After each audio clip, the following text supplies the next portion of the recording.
નમસ્કાર, આપ જોઈ રહ્યા છો નેશન પ્લસ ન્યૂઝ. હું છું આપની સાથે હેતલ વગર. ચાતુર્માસ પૂર્ણ થતા અલકાપુરી જૈન સંઘથી છરી પાલિત ચાલતા સંઘનો શુભારંભ થયો હતો. આ સંઘ 18મીએ વાલવોડ તીર્થ પહોંચશે.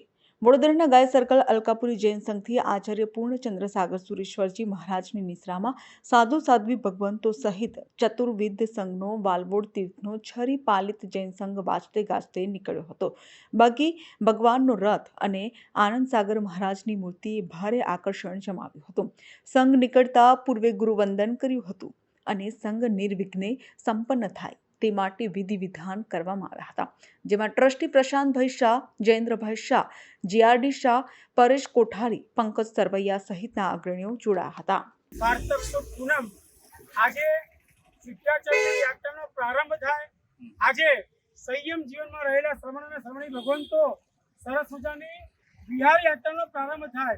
આજે કલિકાલ સમગ્ર હેમચંદ્રાચાર્ય ભગવંતનો જન્મદિવસ અને ચોથું કાર્ય આજથી દીક્ષાનો પણ પ્રારંભ થાય એવા દિવસોમાં અલકાપુરી જૈન શ્વેતાંબર મૂર્તિપુર સંઘમાંથી આજે જે આચાર્ય પૂર્ણચંદ્ર સાગર સુરેશ્વર મહારાજનું ચાતુર્માસ હતું એ ચાતુર્માસની પૂર્ણાહુતિએ આજે એમનો વિહાર શરૂ થાય છે. વિહારની સાથે એક સરસ લય બંધાયો છે. છરી પાલિત સંઘ શ્રી વાલવોડ તીર્થનો 88,000 સાધકો જ્યાંથી મુક્તિપુરી પામ્યા છે એવા વાલવોડ તીર્થ ચંદ્રમણી તીર્થનો આ સંઘનું આજે અલકાપુરથી પ્રયાણ શરૂ થયું છે અને 150 યાત્રિકો એમાં જોડાયા છે. કેટલા દિવસનો સંઘ છે ને ક્યાં કઈ તારીખે પહોંચશે? આજથી શરૂ થયેલો સંઘ ચોથા દિવસે વાલોડ મુકામે પહોંચશે. આગળનો મુકામ કિંકલોડ, આગળના દિવસે કિંકલોડ 800 ગણધર ભગવંતની જે પ્રતિષ્ઠા છે એ પ્રતિષ્ઠા પણ આ શ્રી સંઘમાં થશે.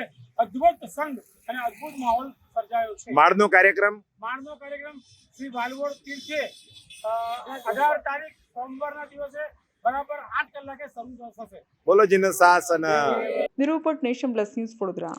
સમાચારોના સતત અપડેટ મેળવવા માટે અમારી નેશન પ્લસ ન્યૂઝની યુટ્યુબ ચેનલને સબસ્ક્રાઇબ કરો, બેલ આઇકન દબાવો અને જોડાયેલા રહો ફેસબુક, ઇન્સ્ટાગ્રામ અને ટ્વિટર પર.